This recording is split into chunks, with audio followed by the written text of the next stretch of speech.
मैं एकाकी एकत्व लिए सब हैं आते। तन धन को अपना समझा था, पर ये भी छोड़ चले जाते। बोलिए आचार्य गुरुवर्षी 108 विद्यासागर जी महाराज की जय। मुनीषी 108 कुंतु सागर जी महाराज की जय। मुनीषी 108 कुंतु सागर जी महाराज के साथ सारथी सेवा समूह लाया है एक संस्मरण श्रृंखला, जिसका नाम है गुरु स्मरण संस्मरण। तो आज का संस्मरण क्रमांक 47 है, जवानी में संभालो जिंदगी को।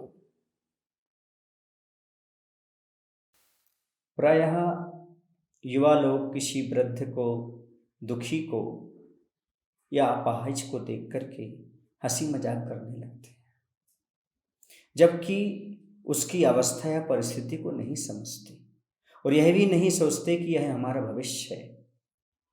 आज सामने कोई वृद्ध व्यक्ति दिखता है तो परिकल्पना करना चाहिए, यह हमारा भविष्य है, अर्थात आगे हमारे जीवन में भी बुढ़ापा आएगा। कल हमारी ही यही अवस्था आने वाली है। वृद्धों की लाचारी को देखकर हंसना नहीं चाहिए, बल्कि शिक्षा लेनी चाहिए और चिंतन करना चाहिए कि जब तक स्वस्थ अवस्था है, जब तक बुढ़ापा नहीं आता, इंद्रियां शिथिल नहीं होती, कोई रोग नहीं घिरता, तब तक आत्म कल्याण में प्रवृत्त हो जाना चाहिए। वरन बाद में कुछ नहीं हाथ लगेगा, पछतावा ही हाथ लगेगा।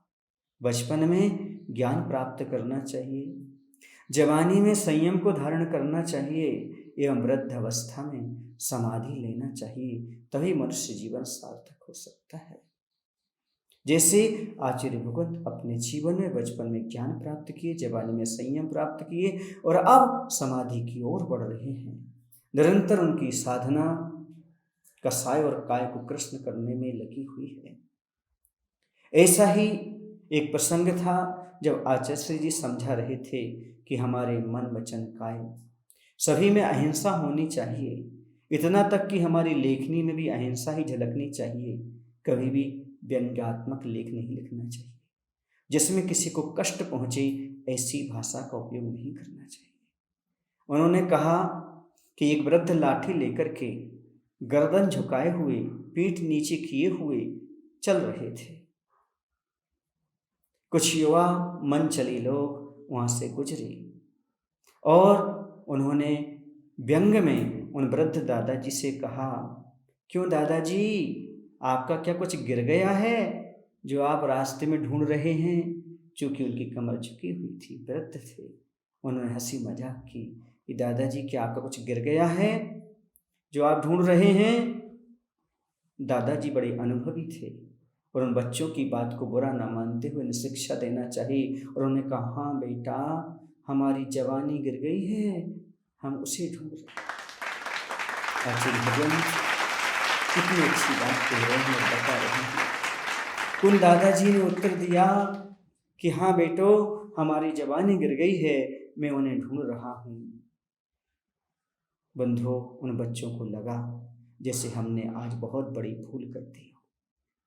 उन्हें बहुत बड़ी शिक्षा मिल गई कि जवानी का उपयोग हंसी मजाक में नहीं करना चाहिए, मौज मस्ती में नहीं करना चाहिए, क्योंकि जो जवानी में करते हैं मौज मस्ती, उनकी बुढ़ापे में डूब जाती है किस्ती।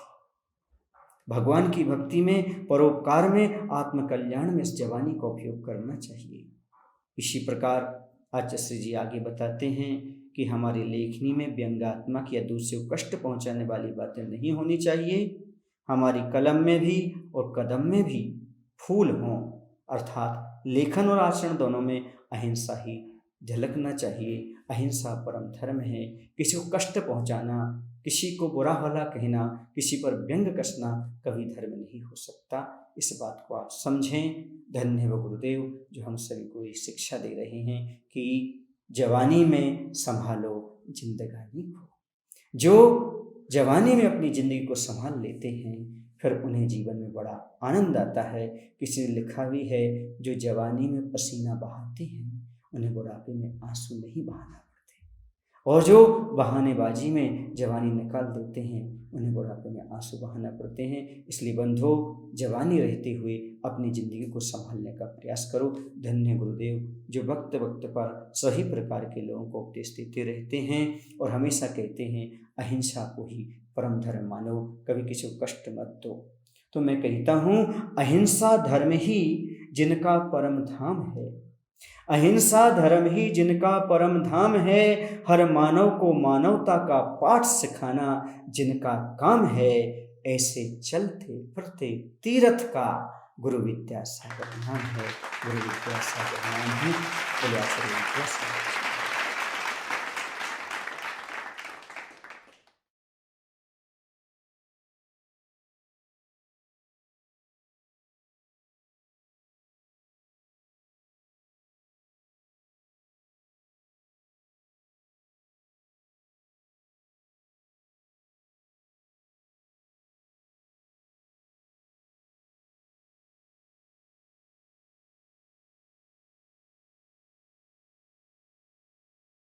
पावर बॉडी केयर अश्वगंधा के गुणों से भरपूर, दे अपने परिवार को वो सुरक्षा जो उनका हक है।